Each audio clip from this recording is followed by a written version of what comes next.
आज हिमाचल प्रदेश में corona virus की स्थिति और सुधार हुआ है। पिछले कल 2 केसेस और जो अस्पताल से डिस्चार्ज हुए हैं। इस वक्त अस्पताल में 13 केसेस है और 22 केसेस डिस्चार्ज हुए हैं। ये संतोषजनक स्थिति है, लेकिन पूरा भारतवर्ष में एक ही दिन में लगभग 2000 केसेस हुए हैं और ये स्थिति इतना संतोषजनक नहीं है, क्योंकि कुल मिला के केसेस 26,000 से ऊपर हुआ है। लॉकडाउन से फायदा हुआ है। पहले 3.4 डेज में केसेस डबल होते थे, अब 11.4 डेज में केसेस डबल हो रहे हैं और जो रेट ऑफ इंक्रीज है वो 6% है, वो भी सबसे लोएस्ट है।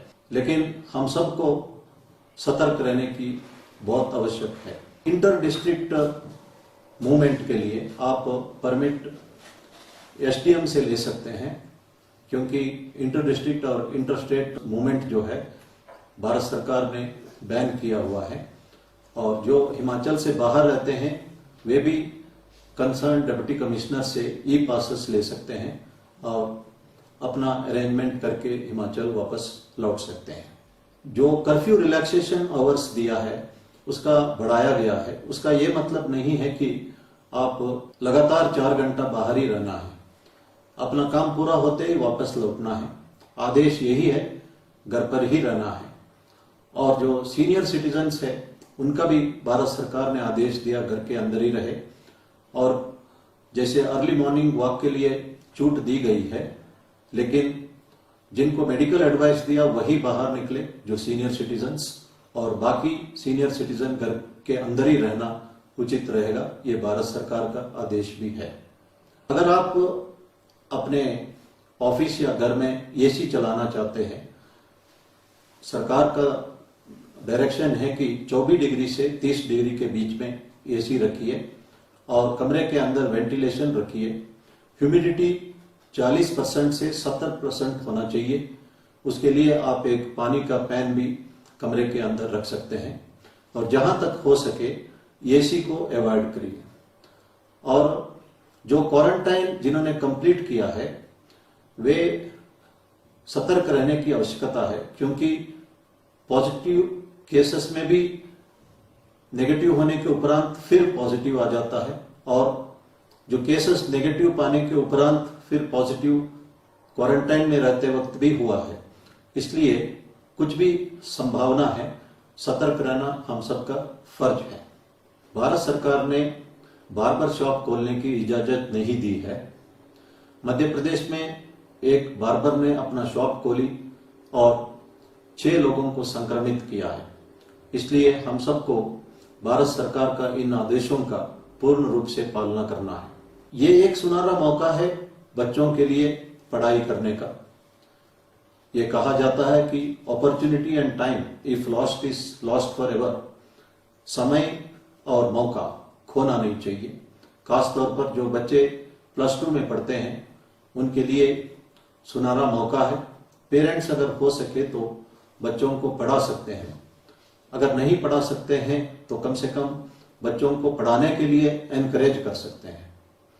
और ये भी कहा जाता है कि ये student is judged not only by the company that he keeps but also by the company that he avoids. जो बुरी चीजों से दूर रहना जरूरी है। कुछ बच्चे ड्रग्स लेते हैं, शराब पीते हैं, सिगरेट पीते हैं, उनसे दूर रहना जरूरी है। और जो मेहनत और लगन में विश्वास करते हैं उन बच्चों के संपर्क में रहना भी जरूरी है। कहा जाता है कि ये burning tree can not only burn itself, it can burn the whole forest. It has to be isolated. ये tree with fragrant flowers can send the fragrance across the forest. कुछ अच्छे बच्चे हैं, अपना कामयाबी हासिल करके पूरे समाज को अच्छा संदेश भी देते हैं। 2 रुमाल है, एक रुमाल में अगर हम लहसुन को बांधेंगे, दूसरे में गुलाब के पंखुड़ियों को बांधेंगे, इसका स्मेल अलग अलग होगा। एक को स्मेल को हम सह सकते हैं, दूसरा स्मेल हम नहीं सह पाएंगे। लेकिन दोष रुमाल का नहीं है, दोष संग का है। इसलिए बच्चों को अच्छे बच्चों से ही संपर्क रखना चाहिए। अच्छा संगत से अच्छा रिजल्ट मिल सकता है। और साथ में मैं ये भी कहना चाहता हूं, जिनके बच्चे अगर ड्रग्स या शराब या सिगरेट का सेवन करते हैं, उसको वो एक परमानेंट बीमारी नहीं है, उसे अवॉइड कर सकते हैं, उससे छुटकारा पा सकते हैं और उसके लिए डी एडिक्शन सेंटर में जाके इलाज करा सकते हैं। लेकिन ये बात छुपाना नहीं चाहिए और जो डी एडिक्शन सेंटर का फायदा उठाना चाहिए। मैं पेरेंट्स से यह भी अनुरोध करना चाहता हूं कि बच्चों को सोशल डिस्टेंसिंग के बारे में, मास्क पहनने के बारे में और हैंड वॉश तथा अन्य हाइजीनिक प्रिकॉशंस के बारे में समझाए। और मैं बहुत पेरेंट्स को जानता हूं जो बच्चों के एग्जाम टाइम में कई महीने छुट्टी लेके बच्चों के साथ रहते हैं, बच्चों को पढ़ाते हैं, जो नहीं पढ़ा सकते हैं बच्चों को पढ़ाने के लिए प्रोत्साहन करते हैं। आप लोगों के लिए एक सुनहरा मौका मिला है, सरकार के आदेशानुसार आपको घर पर ही रहना है। मैं चाहता हूं कि ये सुनहरा मौके का फायदा सारे पेरेंट्स उठाए और बच्चों को पढ़ाई में मदद करें। इस संदर्भ में मैं ये भी कहना चाहता हूं कि भारत सरकार ने national digital library of India launch किया है और इसमें 3,82,00,000 किताबें उपलब्ध है। आप घर बैठे आराम से इन किताबों को पढ़ सकते हैं। पेरेंट्स तथा स्टूडेंट्स इसका पूर्ण रूप से फायदा उठा सकते हैं। हिमाचल प्रदेश में कोरोना वायरस का स्थिति सुधारा है, इसका यह मतलब नहीं है कि हम किसी बात पर कॉम्प्लेजेंट हो सकते हैं। मैं एक उदाहरण देना चाहता हूं। 1918 में स्पेनिश फ्लू यूरोप और अमेरिका में अपना कहर चलाया था। उस वक्त अमेरिका में कई शहरों में स्पेनिश फ्लू था।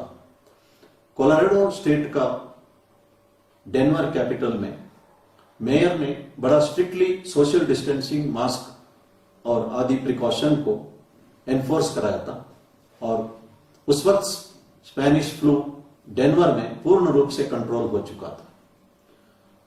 कंट्रोल होने के उपरांत मेयर के ऊपर प्रेशर आया बिजनेस कम्युनिटी का कि इकोनॉमी के लिए लॉकडाउन हटाना जरूरी है। लॉकडाउन हटाया गया, शॉप्स खोले, पब, क्लब, रेस्टोरेंट खोले। उसके उपरांत लोगों ने सोशल डिस्टेंसिंग रखना भूल गए और मास्क पहनना भी भूल गए। इसका नतीजा ये हुआ, उस वक्त अमेरिका में सबसे ज्यादा डेनवर के लोग संक्रमित हुए और सबसे ज्यादा लोग डेनवर में मरे। हम ये डेनवर का एग्जाम्पल से सीखे और इस वक्त हालत सुधर गया करके किसी तरह का लापरवाही करना नहीं चाहिए। पूर्ण रूप से संयम बरतना है, पूरा डिसिप्लिन मेंटेन करना है। इस वक्त कुछ अच्छी खबरें आ रही है, कुछ प्लाज्मा थेरेपी के बारे में, कुछ दवाइयों के बारे में और कुछ टीका के बारे में, और यह भी कहा जाता है कि कुछ महीने में टीका भी आ सकता है। इसलिए लेट अस बी होपफुल और तब तक हम और डिसिप्लिन और मेंटेन करें और एब्सोल्यूट पेशेंस रखें। मुझे पूर्ण विश्वास है अगर डिसिप्लिन और पेशेंस से हम इस महामारी को हरा सकते हैं। धन्यवाद।